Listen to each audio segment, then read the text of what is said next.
Welcome, everybody, to The Rundown presented by Dick's Sporting Goods. And on this edition, we're going to go over how the Rapids doused the Whitecaps here at Dick's Sporting Goods Park, earn a hard-earned point in Seattle with quite the comeback, looking ahead to Philadelphia in the upcoming weekend, and then, of course, Tom Bogert from Soccer Wise and Give Me Sport will join us for Off the Pitch. Let's get into it.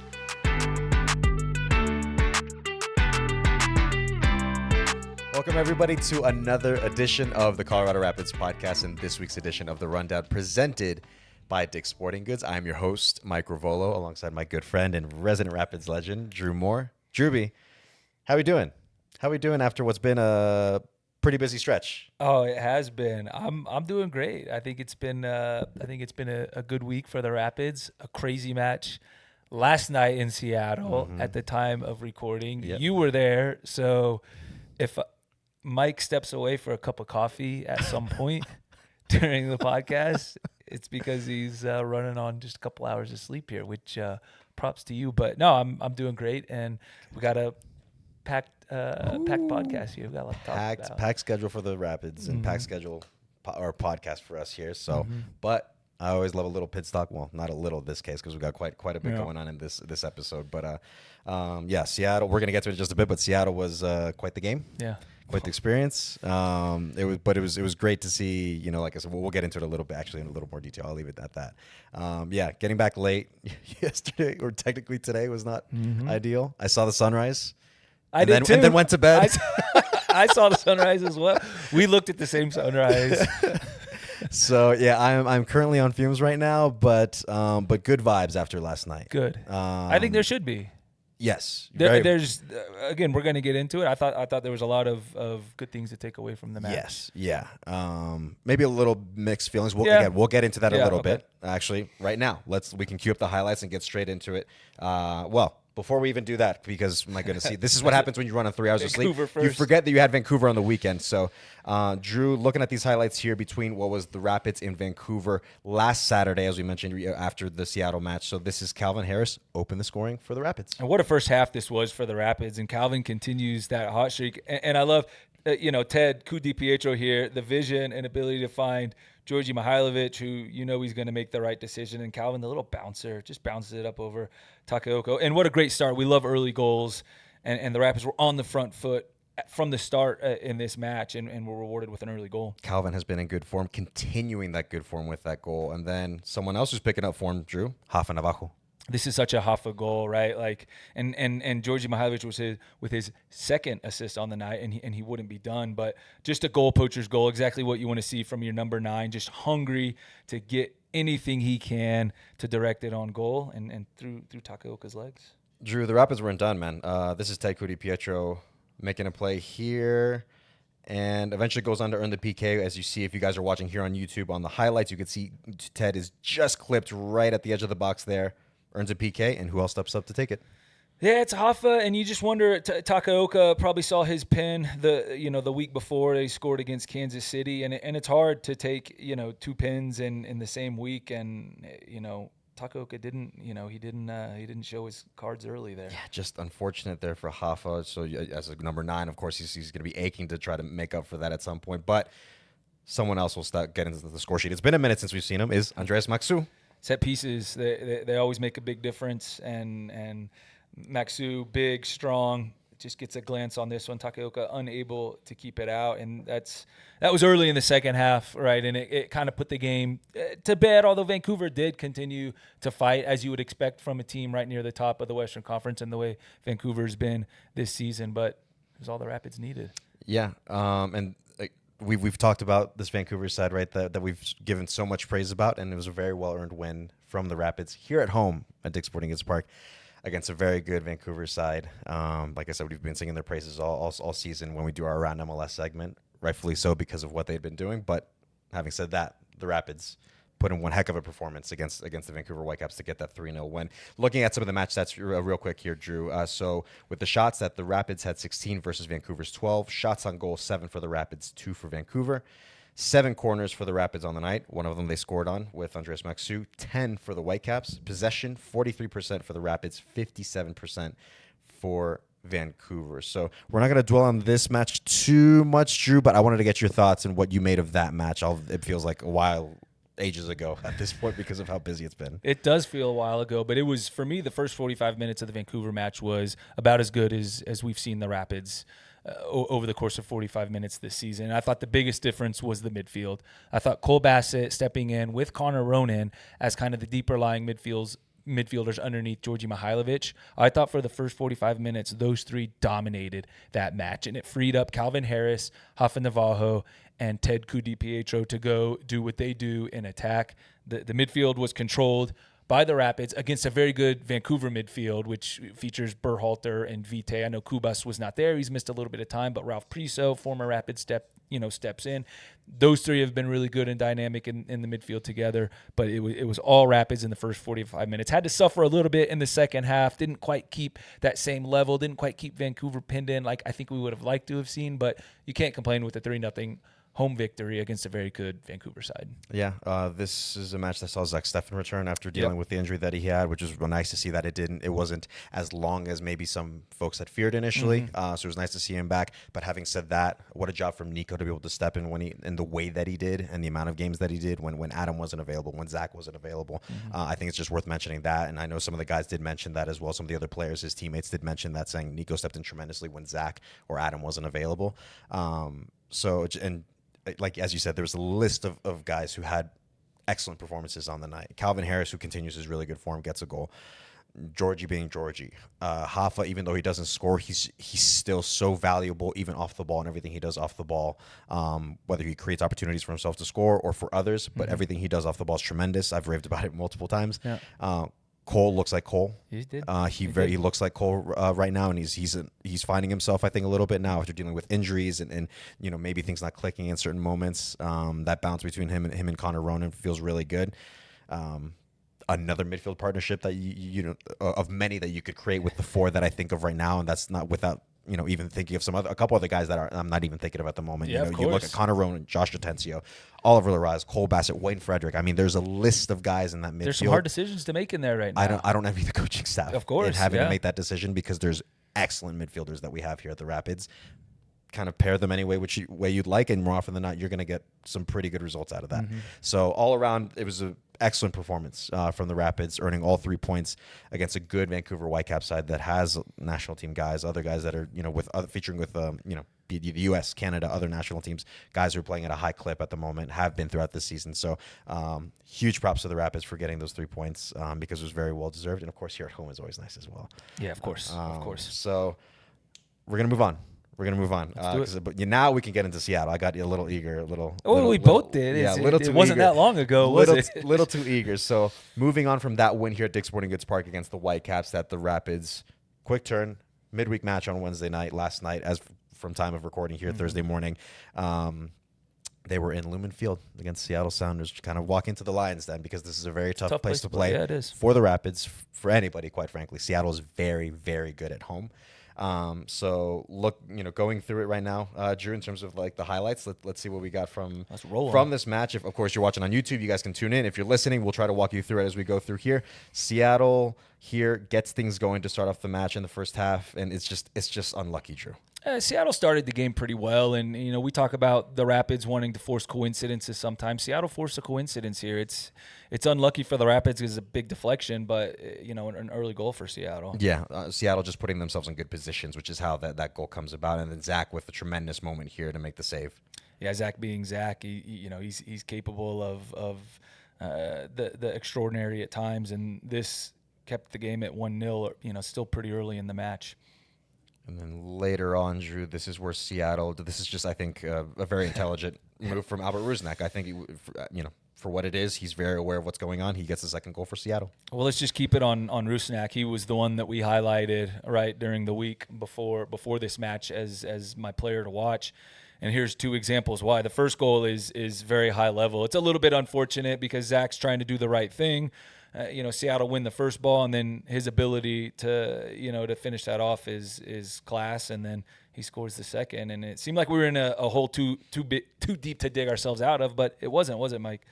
No, as you said, at 3-0, you could very easily say, let's just move on to the next one. But the Rapids said, no, that's not how we're going to do things. So Hoffa earns a PK. Georgie is the one that steps up to take the PK for the Rapids, and it makes it 3-1. But it wouldn't end there, Drew. There's quite a bit still to go through in this There match. is, yeah, and the Rapids are now forcing the coincidences, and they had the better of the game at this point, right? The last 15 minutes or so of the first half and most of the second half, the Rapids had a stranglehold on the game, and they earned these penalty kicks. They forced these coincidences. Georgi Mihailovic, Cole Bassett showing the calmness and poise to still step up and put both of them away. And we'll talk about these penalties here afterwards, because there was more highlights to show. And of course, with that Cole Bassett PK, that makes it 3-2, still in favor of Seattle, but the Rapids definitely have the momentum. And this from Darren Yappy, Drew, is tremendous. Darren Yappy has done everything right, really most of the season, but certainly in his substitute appearances and really, the majority of his starts. And he continues to just show that he's growing into his position, growing into, who he can be. And this is just confident, positive play. A bit of fortune on the bounce, but, the confidence to go and take a couple defenders on in the penalty area. I think because there had been 2 penalty calls previously, they're a little anxious, maybe the Sounders defenders to go in hard. And Yappy takes advantage of it. It's clever, it's smart, it's bright. I love seeing that from Darren Yappy. Absolutely love seeing it. It was a tremendous goal from Darren Yappy, and what a comeback from the Rapids. And very quickly before I get your thoughts on this match, because this was a wild, I think a very entertaining match for anybody to tune into. Let's go through the match stats real quick here. So for Seattle, they had 16 shots on the night versus the Rapids 13. 8 shots on goal for Seattle, 9 for the Rapids. 3 corners for the Seattle Sounders, 7 for the Rapids.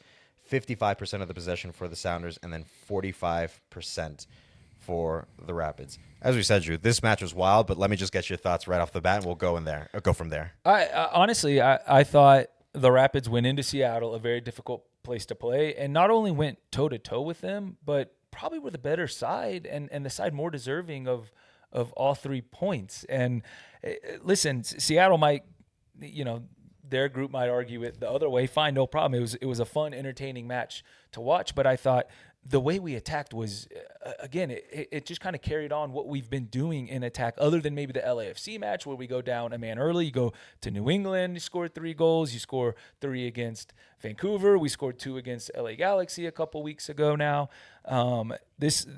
Every time we went forward, we looked like we were going to create something and possibly score a goal. And Seattle, they had their moments where, because they have good players, where they were able to get the ball down, knock it around, and have some good, penetrating passes. Zach Steffen has to make a couple good saves. But overall, to go toe-to-toe with a very good team, that this is the time of year where Seattle starts to, put things together. I was very pleased and thought, I understand the mixed emotions because you didn't get all 3 points and you did go behind 3-0. But to come back, to show the character and resolve and fight, to still come back and not only tie it up, but you could have won it, just because the feeling was that we were going to score the 4th goal before the Sounders were. And there were some good performances there as well. But I thought it was a good 3-3 draw. Yeah, it was like people who say draws or ties are not entertaining. Watch this match. Yeah, I'll just tell you to watch this match. Myself being there at the stadium. Yeah. Once you could kind of sense that the Rapids, once they got that first PK goal, something was happening. Mm-hmm. And then 2 minutes later, when they get the second PK called, and then Cole scores that, you could feel the tension a little bit from the Seattle Sounders fans. And I think obviously the Sounders, the team themselves, were like, this is not going the way we had expected or had hoped. So you could very much feel it in the air that the momentum was on the Rapids side. Mm-hmm. As we saw, Yappy's goal is incredible. Cole Bassett in the post-game press conference that he did last night after the match highlighted Yappy just because of recently. This kind of put it into context when Cole spoke about it in terms of you stretching back to the LAFC midweek match about a week ago. Yeah. Where Yappy's the one that kind of has to take the fall, when we go down to 10 men, and he's the one that's subbed out to try to, adjust things tactically to deal, with the 10v11 situation against LAFC, and then comes on as a sub, maybe doesn't get as many touches or as much involvement as he would like against the Vancouver Whitecaps on the weekend here at Dick's Sporting Goods Park. And so Yappy is on the bench again, and as you've mentioned it before, you want your subs to come on and make an impact. Talk about making an impact, man. Like Darren Yappy coming off the bench, being outside of just the goal, just the influence that he had on the play in general, the way he kind of connects with Hoffa, whether he's playing out wide or as we've seen as they do the two strikers up top every once in a while. It was just an incredible performance and incredible resilience. I think that's the thing that stuck out most to me from this group. Because at 3-0 down, especially with that early goal in the second half, you feel like that kind of sets the tone for the rest of the match, especially at Seattle. But the way this team responds, man, like it's almost like not surprising as well. That's the thing, is like it's not surprising that this team responds the way that they do, knowing that the quality that we have on top of that with Georgi Mihailovic, Hoffa Navajo, Cole Bassett, the list goes on and on with the guys that are on this group in this squad. Incredible nonetheless for the Rapids to be able to pull off a result like that, and again, slightly mixed feelings, feeling like they could have walked out with 3 points from there on top of that. Yeah. But you'll take the point because, as we've said before on this show, it is hard. It is extremely hard to go anywhere in this league that's not your stadium and get any sort of result. And to do that and be on the brink of 3 points, earning 1 point considering where the Rapids were at one point in this match, you'll take that. You'll take that any day. For sure. Impressive overall. Any guys in particular that stuck out to you? I know we kind of covered a general sort of gamut there with the match with your general thoughts, but any guys in particular that stuck out to you last night? I thought, Yappy coming off the bench and making a huge impact is awesome to see. And I know he was frustrated after the Vancouver match because of what happened against LAFC, because he comes on against Vancouver when the game's kind of, been shut down. But for him to still have the maturity to go into Seattle and come on and make a difference was huge. Another player that I thought was very good last night was Reggie Cannon.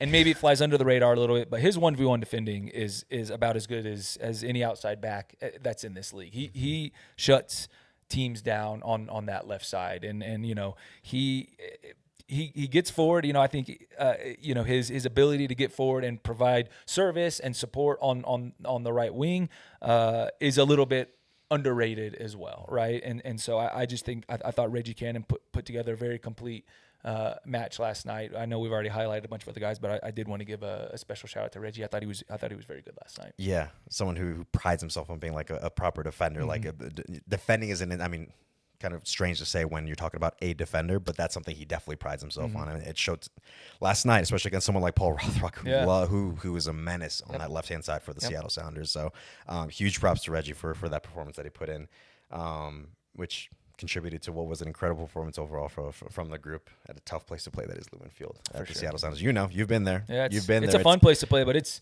hard. They make it difficult, and the way Seattle plays there, it's you really have to manage your emotions and temper everything. And especially with a game that's goals are coming from both sides, we did a very good job managing it overall. Yeah. And then one little thing I wanted to mention, because Chris Armas mentioned this in his post-game press conference, was Georgie, that second PK that the Rapids are giving that to Cole. So for context, that it had been established, Chris Armas had mentioned this before, this isn't anything new, that Georgie would be the one to be taking any PKs that present themselves for the Rapids. So he took the first one, he takes that one and scores. The second one comes around, 2-3 minutes later in the second half. And I mean, Georgia could have very easily, to rack up the stats and to kind of like get his rhythm and his confidence going. No problem. Like carry on and keep doing what you're doing because he's good at it. But he took the moment to give that PK to Cole, realizing that if Cole, who we've seen is starting to really find his rhythm now, that we're starting to see the Cole Bassett of old from last season, if you will.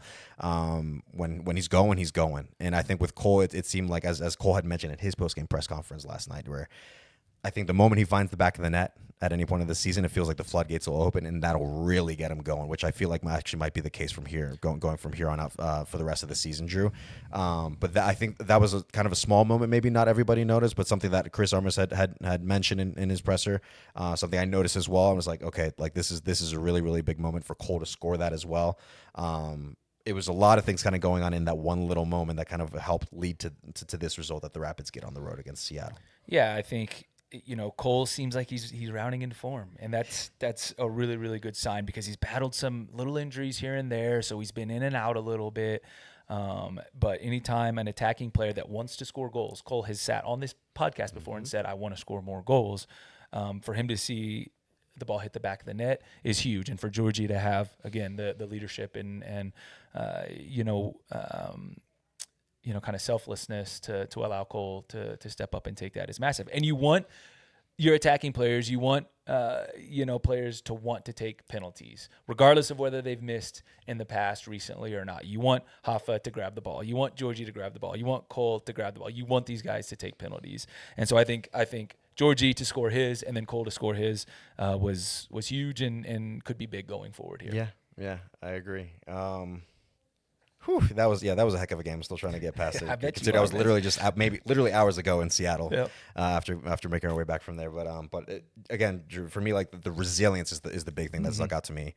And that's on top of the fact, the quality that some of these guys showed on the night last night on the Rapids side to make that comeback that they did. And again, thinking that they could have walked away with all 3 points. Sure. So, but listen, you'll take that point at Seattle any day of the week, anytime, because it is a very, very difficult place to go to earn any sort of result against a good Seattle Sounders side at Lumen Field. So that'll do it. No, and unless you had anything else with. Hold on, before yes, and we'll move on from Seattle. Let's talk about green kits. Yeah.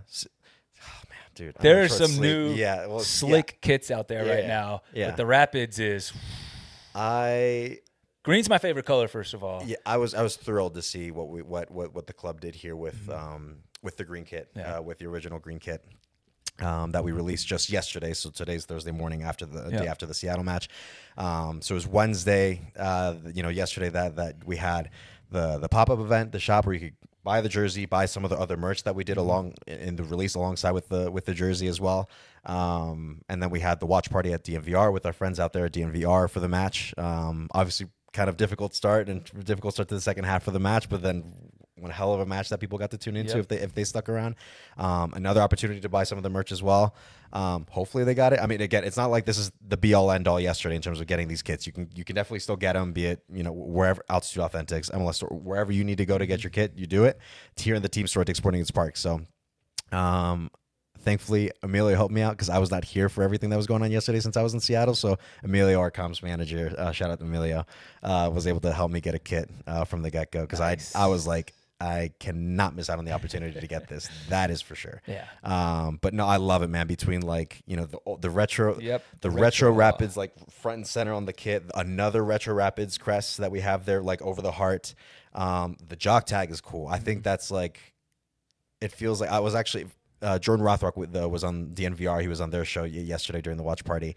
He had mentioned that the inspiration behind that a little bit was like kind of the Jordan aspect, right? How Jordan, the iconic Jordan logo.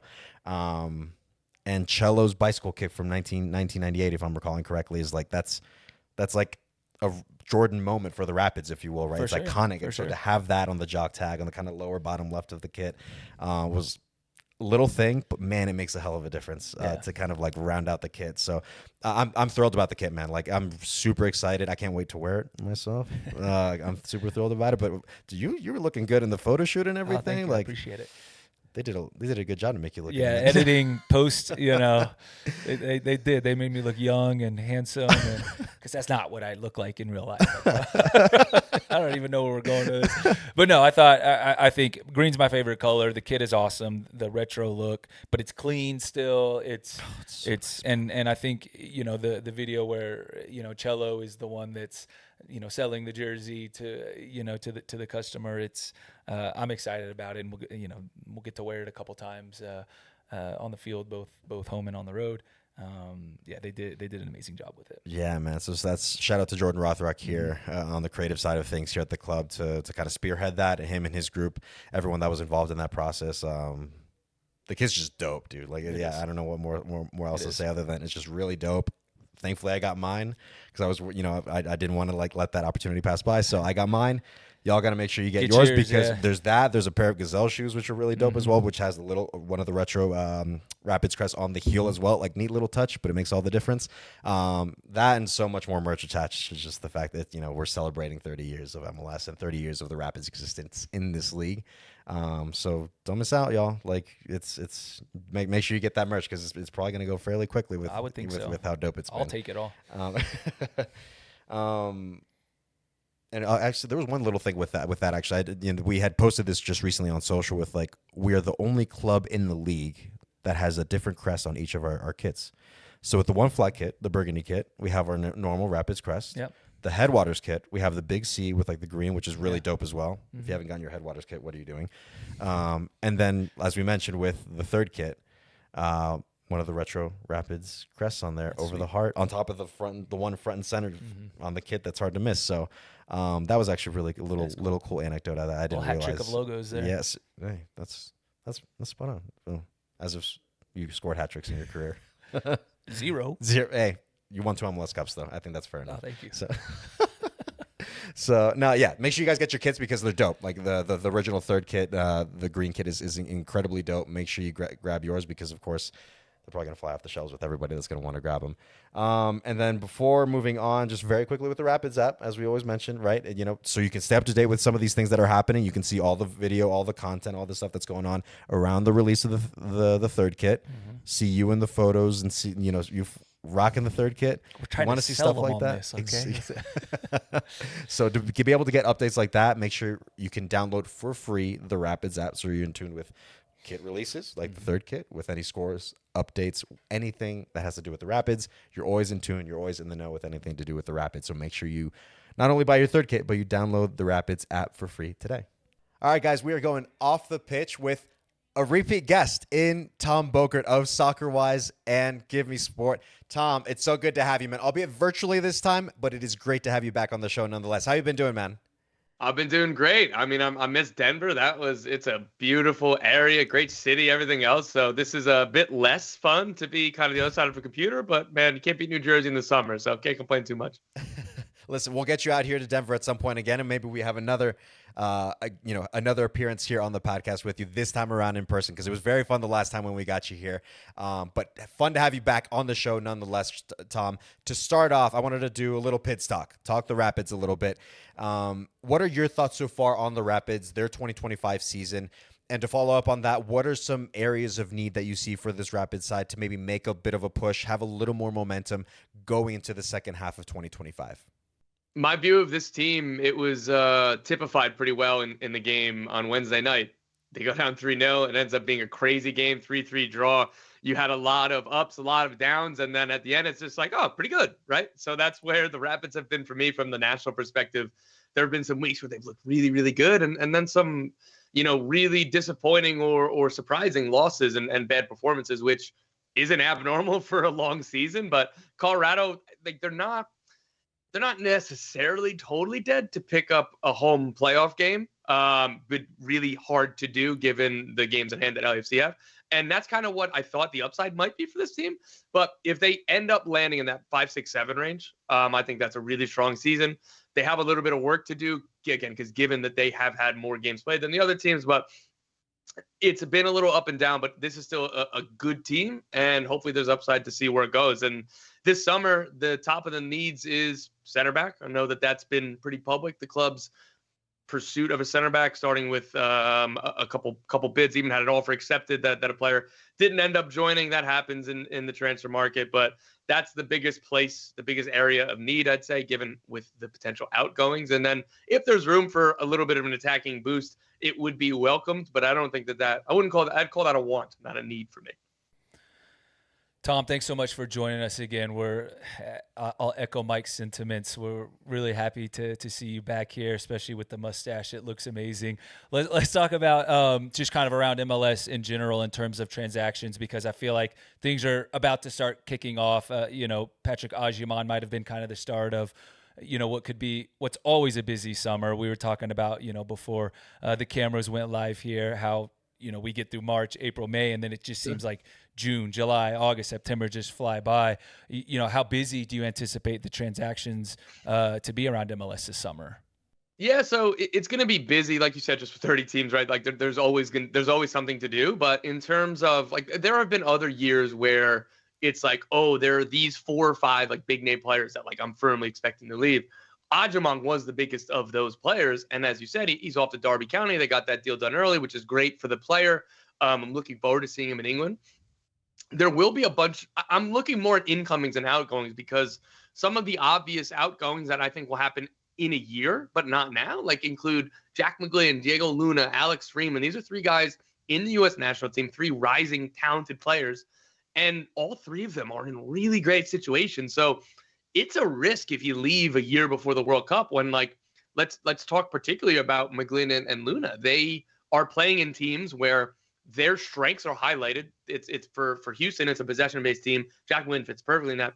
He's playing this like right number 10 role that doesn't exist that many teams in the world. So you kind of look at it, and he ends up signing a new contract, which is good that Houston rewarded him for his performances, gave themselves some security for a future transfer, and also said, hey, you're our guy.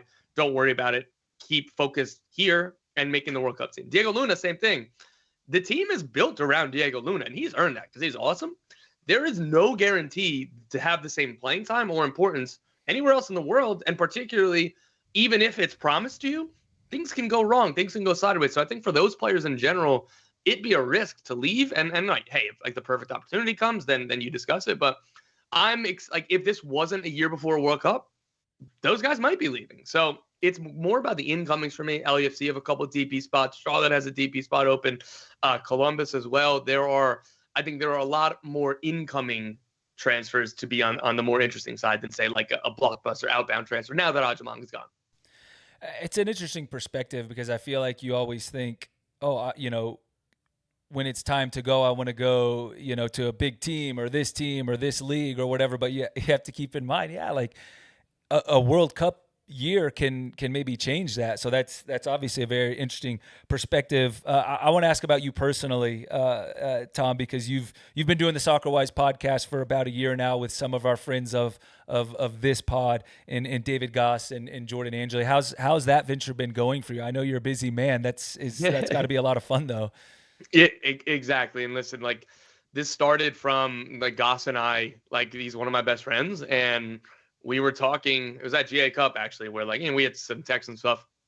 Neither of us were like really doing a podcast full time at that point. And I was like, I don't know any of the details, but let's do something together because I think we'd be good at it. But, I just want to talk soccer with you. Right. And that was the starting point. And then Goss figured out almost all of the details. So I'll take credit for air quote an idea, except, hey, okay, I want to work with you. Go figure it out. Go make it happen. And then he goes, hey man, like maybe we'll do like NWSA. He's like, Jordan would be down. I was like, dude, are you kidding me? Like Jordan's like, she has less time than I do. Like she's a star, man. She's awesome. So that was the starting point. We were figuring out a lot of stuff along the way. Goss and Jordan are smarter than me. I speak from my own, just my own point of view here. And Goss isn't a big business guy, but particularly for me, I was like, dude, I can talk soccer on the podcast and I like give you all the time I can.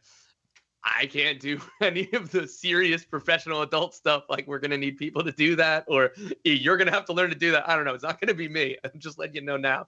So we were doing that way for a year. And then along the way, we've now merged with Kickback Soccer Company. I'm sorry, the exact wording. I should know this off the top of my head. It's very new. But now we have some really, really smart people behind us. We've technically been with them now for a couple days of it being announced, and everything looks more professional, feels more professional. You're getting the same stuff from me. It's the same clown act on my end. But like, we have some real adults in the room now, so it's really cool. That's awesome. You put three great minds and great people alike like that together, and good things are bound to happen. So that's awesome stuff. Yeah, that's my starting point for like so many things. Like that's my guiding light for all of it. Like, and again, like doing what I do of trying to break news. You hear a lot of things, and a lot of times there are two things that can't be true at the same time. And you trust your gut. Obviously, in the reporting sense, you talk to as many people as you can, and that's how you get the truth. But like, just in general, I know who to trust. I know who I want to surround myself with. I know who I want to spend my time with. And that was the starting point with Gossa and Jordan. That's awesome. Sounds like good life advice as well, Tom. Maybe we can get you on for providing some more life advice every once in a while on the pod. So you had mentioned it just now, Tom, in terms of the Kickback Soccer media aspect. That was just announced yesterday with you, Jordan, Angeli. I mean, a multitude of folks who are involved with this. So can you kind of just provide a lay of the land of what that is exactly, what it entails, and what's the goal with Kickback Soccer? Yeah, I'll go inside out. So we'll start with like soccer wise. So me and Goss do 2 MLS U.S. national team based shows per week, and Jordan and Goss do 1 NWSL U.S. women's national team. Those are unchanged, and you're going to continue getting that. And again, hopefully it's going to come with more professionalism. We'll have some more editing behind us and stuff like that. So anybody who enjoys the show, you're going to get all of that. and you're going to get a lot more. So we're launching a show with Susanna Fuller. She is the best. I love Suze. That was another one where I was like, I'm getting details secondhand as Goss is really putting in again the folks behind us. And I was like, wait a minute, Suze, like she's like full time. I was like, yeah, I was like, oh my God, Susanna Collins. We have Claudia Pagan. We have Mark Anthony Kay is going to be doing some work with us, joining the shows. And we're going to be branching out and we want to do some more shows, but we want to be the home for any American soccer, any North American soccer, anything in that realm. We want to do events. We have a show coming up at All-Star in Austin that we can't wait for. We want to tell stories. We want to tell different stories. We want to have more space to explore. And the people that we're working with are very ambitious and, again, know the lay of the land on the business side of things, know the lay of the land and how to make some of these ideas come to life. And I'm just super excited. And again, the starting point was like, I wanted to be protective over the shows that we've been doing for a year that, again, whether we have 8 people listening or 80,000, whatever the number is, the people that like it, I want to stay true to them. And that was absolutely integral, crucial, non-negotiable. The people that we're working with, they completely agreed. So those shows are staying the same, and then we're just going to do more. Yeah, Tom, and actually one more thing, because when I was scrolling through social media yesterday when this was announced, when Kickbox Soccer was announced, with you guys, Tom, you, Jordan, Goss, all these folks who were joining, and I saw that you guys got a write up in Variety. When I saw that, I was like, man, like you guys are hitting it big time. So what was that like when you saw that Variety was doing a write up on all this and what you guys are trying to do? Somebody told me that this was a possibility, and I was just like, yeah, good joke, dude. That's funny. Like, why would they care? And so again, that speaks to that John Parker is running the show, and he's been around the block. He's done, For Soccer Ventures, a lot of other stuff in the space. And the best part about him is like, while he's got that, business acumen, he can do these meetings and stuff and know these people, and he's a super nice, fun guy. He's a sicko, dude, just like the rest of us. Like, he cares deeply about youth soccer in America and playing your kids in MLS. So that was the perfect fit for us, of somebody who knows actually how to do these things, but also like, hey man, what do you think about Kevin Sullivan? Hey man, what do you think about Cole Bassett? And he can do both of those things at the same time. It's very impressive. That's awesome, man. Yeah, again, when I saw that, I was like, man, you guys are getting the treatment, but it's like really cool to see that you guys are being highlighted in such a manner and from such a platform, such an outlet like Variety. So it's really exciting to see what you guys have planned, what you guys are going to be doing for this next year plus. So I'm definitely going to be tuned in for sure, because I'm very excited to see with like all the folks that are involved in this. It's very, very exciting in terms of where this can go. One last thing I had to ask you, I couldn't let you go without asking about the Rapids OG kit, their third kit that they released yesterday with a multitude of other teams. But I'm going to ask you specifically about the Rapids, getting your thoughts on it and just what you made of that kit, the release, and kind of all the other stuff that we put out along with that release. So I'm going to I have only one small critique, but I'm going to start on the positive side. This shirt is gorgeous. I love the old crest in there. Getting Marcelo Balboa to rep any shirt and as part of the announcement is incredible. I love that the roots are tied to the early days of Colorado Rapids, which, again, I'm not taking any shots at other teams. Like, there's some, like Nashville and Colorado, Charlotte, I love their kits. But it is funny to talk about vintage for teams that started a few years ago. Again, I love the kits. That's no shot. It feels better for me that there's actual vintage. The only thing that I would say is, and Drew, I think you're going to be with me on this one, no tassels? No tassels? That's it. That's my only creative critique. That is a very fair critique, because when you started off saying I have a critique, I was like, oh, where's he going to go with this? I did not anticipate it being the tassels.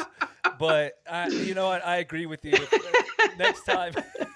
No. We'll just make another one because the tassels has to be that more like that old kid. This one, as much as I would love it, I don't think it's practical for this. This one's perfect, and probably playing in that, I'm not sure how that would be. I can imagine Connor Ronan dribbling by somebody and somebody pulling the tassels, and you know what I mean. It just gets nice. Listen, we don't have to worry about that. We don't play, right? Oh, that's awesome. No, I like that. That was good. That was good. I think I can take that critique, because I was with Drew when you said you had a critique. I was like, wait a minute, all right, let's see what Tom's got, because we got We got to see what we're missing. I was like, okay, yeah, I think that's fair enough. We'll It take also that. means that Tom cares about the Rapids. He keeps an eye Yes, on us sir. there, doesn't he? Yes, sir. Yes, sir. So, listen, Tom, it's been so great to have you back on the pod, a good friend of the Colorado Rapids podcast here. So, listen, we're not against having you back on here anytime soon. We'd love to have you as always.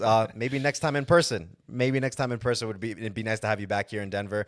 So, Tom, thank you so much, and we appreciate the time because we know you're a busy man, especially in I the always summer. always thank have you. time for you guys. No, Always. thank Don't you worry. so much, Tom. Appreciate you, man. Thank you so much. All right, Drewby, that was a great conversation with Tom. It was nice to have a repeat guest, someone as great as Tom as well, on the podcast. So, it's, again, invites open to come back to Denver, dude. Like, if you want to join the podcast again, we love having you here.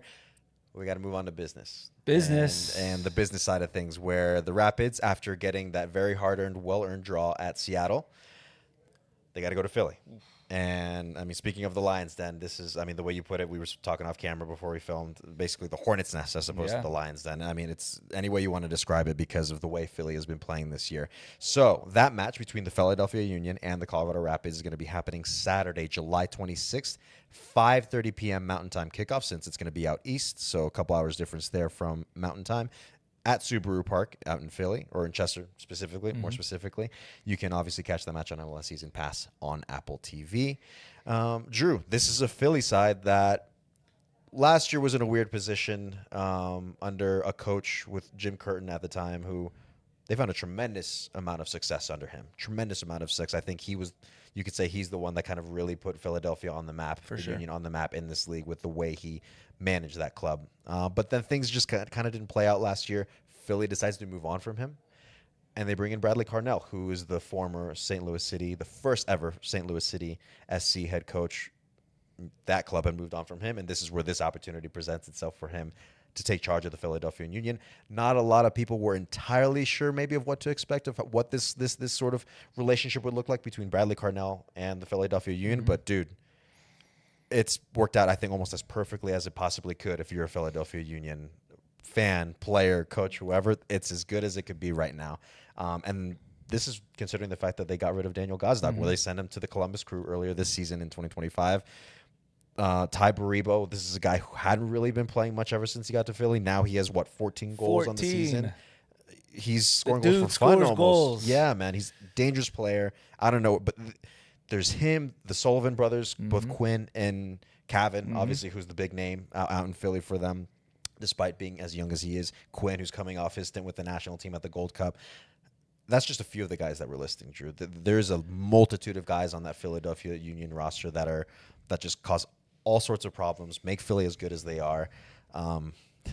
This feels like the Philadelphia Union being back to what they were in the past 10 years, I would say. I agree, and I think Carnell has a lot to do with it because he kind of came up through the Red Bull system, both New York Red Bulls and the European, some of the European Red Bull sides, and then St. Louis. What were they known for?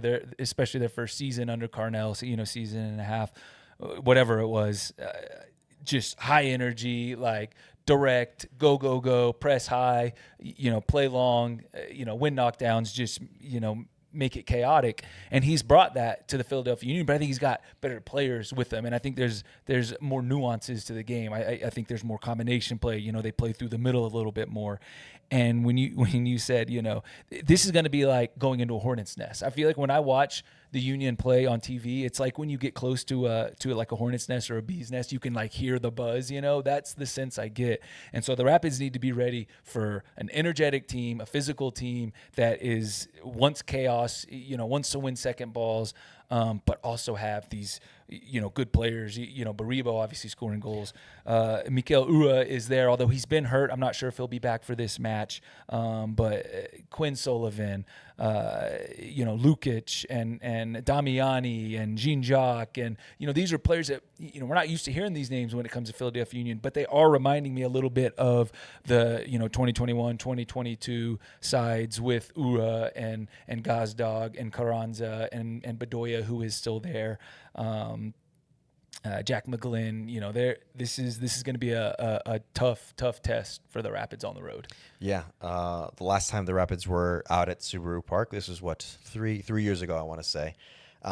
To Did not go the Rapids' in way. league play. In MLS, yes, in league play.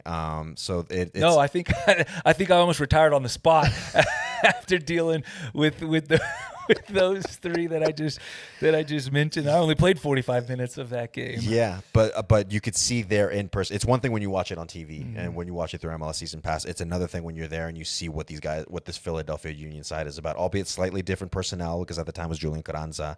The other guys that you listed now, when you look at Ty Baribo, the Sullivan brothers, Jean-Jacques, one of the sixes that they have, who's just like, he just plug and play and kind of covers ground, so much ground. It's a dangerous side, man. Like I think that this Rapids club and this side knows what it's like to go there and knows what it's like to kind of it's going to have to take to try to manage that chaos and just. They'll have to suffer a little. They'll have to suffer. Yeah, I think that's what it'll come down to a little bit, right? And we'll get into like kind of more specific stuff a little bit, but I think that'll have to play a part into it. Where, as Chris Armas likes to say, you're gonna have to suffer. You're gonna have to try to enjoy it as well, and that's you kind of enjoy that, and that's where you can sometimes find results when you maybe least expect them, and surprise the other team, especially a Philadelphia Union at Subaru Park, where they love playing there, man.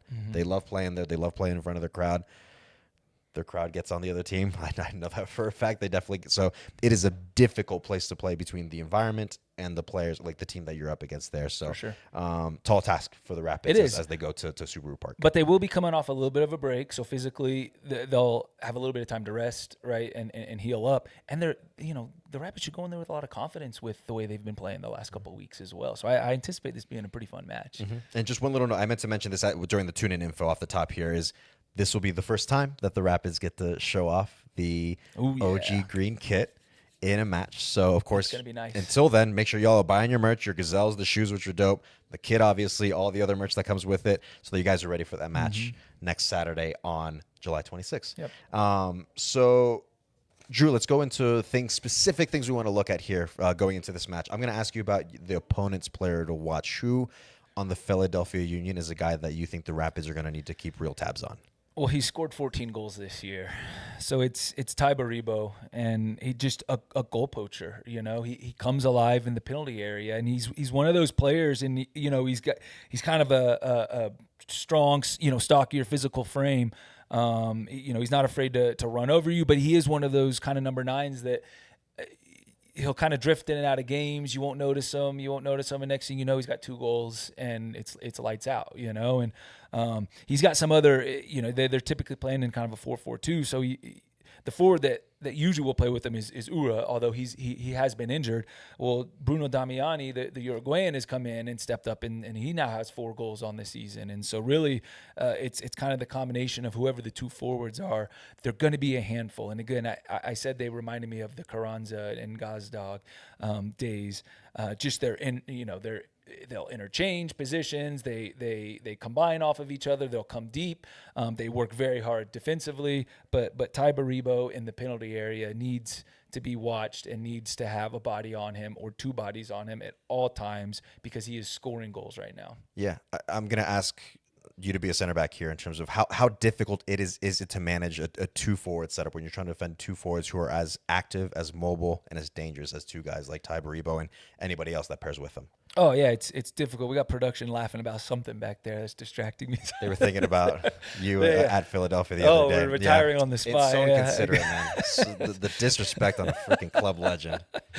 I'm not having it. Yeah, that's all right. Listen, I owned up to it, But no, Ty Baribo is the kind of player that, again, like he's difficult to keep track of because he does everything well, and he's got good players around him, So if it's like if you focus too much on Quinn Sullivan, right, who likes to come into the half spaces, that leaves you vulnerable to what Ty Baribo. Oh, he's in the 6-yard box trying to get on the end of a cross or a key pass, and he's just the kind of player that you for 90 plus minutes you cannot switch off. You can't switch off for a half a second because he's going to put the ball in the back of the net. And so I think that the concentration levels, the communication levels have to be absolutely top against a team like Philadelphia who embrace the chaos, who want to go fast, who still want to be direct, but can still play some football as well.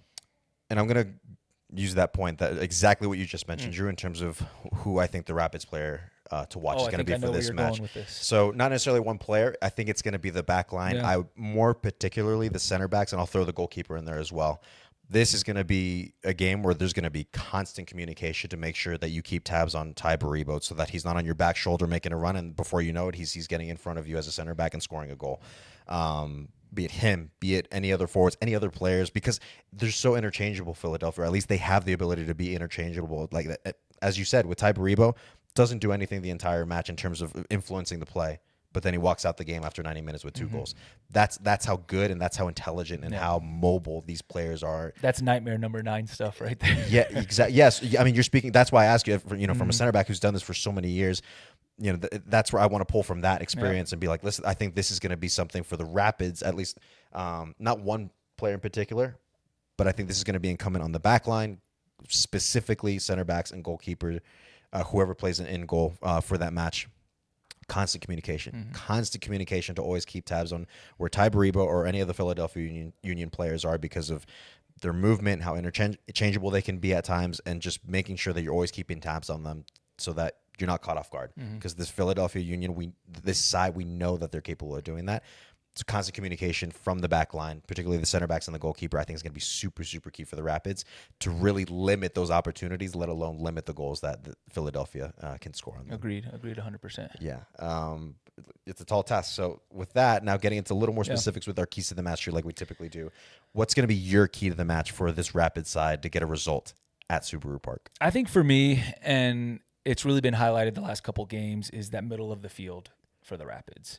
Can you control the middle of the field and really slow the Philadelphia Union down as much as possible, right? And I'm gonna, we're gonna go back to the LAFC game where I said the key is slowing them down, and I thought we did a really good job of that, considering we lost a man 6 minutes into the match to a dreadful red card call. Don't get me started. I don't want to bring that back up. That's semantics at this point. But can you slow Philadelphia down, right? And ways you can do that is being physical, being compact, especially through the middle of the field, right? There's some really good midfielders to choose from right now, and there always has been this season, but they all seem to be in good form. Connor Ronan, Cole Bassett, Oliver Larraz, Josh Atencio, right? Can you slow Philadelphia down with your physicality, with your compactness, with your energy, right? And then can you slow them down by taking the sting out of it when you have the opportunities to in possession, right? You have to be really good with the ball, because if you give Philly a short field, they're going to come down. They're going to come at you, fast and hard, right? Because they want the chaos. They want to win the ball up high. They want to put you on the clock and make you uncomfortable. Can you just take a split second to slow things down and take the sting out of it a little bit? I think if you control the middle of the field and can control the pace of that game, you give yourself a very good shot going into Subaru Park and getting all 3 points. I'm with you, Drew. Like exactly what you just said there in terms of, I think, controlling the pace of the game. However, that needs to manifest itself, right? Whether that's the midfield on the ball, whether they're breaking up plays, or if that's maybe you have to concede a yellow card here and there. Yeah, you find yourself in ideally you don't have to do that, right? But sometimes you find yourself in a situation. You got to leave one on them sometimes. Yeah, and Philly, I think, is a team that does have an appreciation for the dark arts of whether they say something or do a little something. But sometimes it can be enough to throw the other team off, and that's where they find their opportunities to score, and they just kind of carry on with the game. The Rapids need to kind of give them a taste of their own medicine in that sense. So control the pace of the game, as you said, Drew. Whether you're on the ball, whether you break up the play as a midfielder or whoever else on the pitch. If you find yourself in a situation where you have to concede that yellow and just take the foul, it is what it is. But break up the play. Do not give them any sort of chance or hope to go at your goal if you're the Rapids. Control the pace of the game in any way you possibly can. Frustrate them, just like the Rapids did against LAFC when they had 10 men. The Rapids are capable of doing this. And as we had mentioned this before off camera and on the show in general, that Chris Armas likes to mention that this – you have to be able to enjoy suffering in certain moments, right? And while, of course, you don't want to concede all the possession or just be defending the entire time, but this is a Rapid side that has, I think, that right balance of knowing when they need to find those moments to suffer, kind of sit in a little bit, be a bit stubborn, but the moment you get your opportunity, go the other way, catch Philly off guard, kind of give them a punch in the mouth, kind of surprise them a little bit. That's where you catch them off guard, and I think that's where you could find a result against what is a really good Philly side in Subaru Park. That's exactly what I was going to say. If you defend well and organize and you're physical and you're compact, right, and you suffer a little bit, the Rapids have shown the last month they're going to go and they're going to attack and they're going to get opportunities and they're going to put Philly in uncomfortable situations defensively, right? And if you can be opportunistic in some of those moments, I really like how this sets up, but you have to do all those kind of nitty gritty, dirty things that a lot of people don't want to do. And what could it be? A hot, humid environment against a Philadelphia crowd that everybody knows what the Philadelphia crowd is like, against a team that is willing to do the nitty gritty first and foremost. You do all those things and you go be opportunistic the other way. You set yourself up well here for a good performance. What gives me plenty of optimism going into, again, what is a tough team to play in a tough environment to play is just the resilience that this Rapid side showed just last night proved it, yeah. at Seattle. Ideally, you're not down 3-0 to begin with, right? But the fact that they even have that club in their bag, that resilience, that willingness to be able to suffer, do some of the nitty gritty to put yourself in a position to even walk away with 3 points on the road, that for me is what I draw the most inspiration from with this Rapid side in terms of, why not go to Philly and just take the 3 points and kind of surprise them, put them on their heels, kind of give them that punch in the mouth and be like, we're not like another Chris Armas thing that, I love using Chris Armas as a reference for with a lot of things he likes to say is we're at home anywhere we play. And what he means by that is that this team does not kind of succumb to the pressures or of the environment or the other team, when they're outside of their home, that is Dick's Sporting Goods Park. Be it Lumen Field, be it Subaru Park, wherever this Rapid side goes in the league, they don't care. If anything, they invite that pressure. They invite that hostile environment that comes from the fans and the pressure of just the other team, the quality that they'll present. They'll be like, all right, bring it. Yep. Let's go. And if you guys want to play at home and earn all 3 points, you're going to have to earn it against us. Best believe you're going to have to earn it. So that's the part that really, really gets me going and gets me riled up and excited for this matchup. This has a potential to be a very pretty aggressive, feisty, but entertaining match between these two sides, between Philly and the Rapids. But we'll see. We'll see how things play out. And they'll be in their green. They'll be in the green. They'll be in the green. So just as a reminder, everybody, that you get to see your Rapids, your Burgundy boys, Green Boys, I'd say in this case. The Green Boys. The Green Boys. They will be wearing the OG third green kit for the first time in a match at Philadelphia. And so that match between the Philadelphia Union and the Colorado Rapids is going to be happening Saturday, July 26th, 5:30 p.m. Mountain Time kickoff at Subaru Park. And, of course, you can catch it on MLS Season Pass on Apple TV. Drew, unless you got anything else, I'm either going to go inject myself with a bunch of coffee or go sleep for the next 12 hours. I have a feeling if these cameras stay on, we're going to see Mikey sleeping on this couch here in the Brand Cave. Too tired to even drive back home. I don't even live that far away. 30 seconds. Well, yeah, I tell you what, Drew, I'm so excited to go to bed when that opportunity presents itself. I am every night, but no. Like I said, Tom said I look good for someone who only slept for a few hours. Like I said, I'm rolling on that compliment for the next year. Not even today. So I'm going to carry that with me for a good while. I think that's it, dude. Fun that's episode. it, dude. Jam packed, but it was fun. Yeah. It's always fun to have my good friend alongside me. Who happens to be a Rapids legend. Oh, stop. Yeah, dude. No, you're a legend in the making. All right. So with the actual legend on my side here, we'll close up the show here. No, I can't. No. Maybe if I win two MLS Cups, I'll maybe throw myself in there. But until then, that's going to do it for us for this episode of the Colorado Rapids podcast. A jam-packed but a fun one, alongside my good friend and resident Rapids legend Drew Moore. And then, of course, my thanks to our production crew here, Taylor and Miles. I've been your host, Mike Rivolo. I'm going to go sleep for the next 24 hours. I'll catch you guys on the next episode.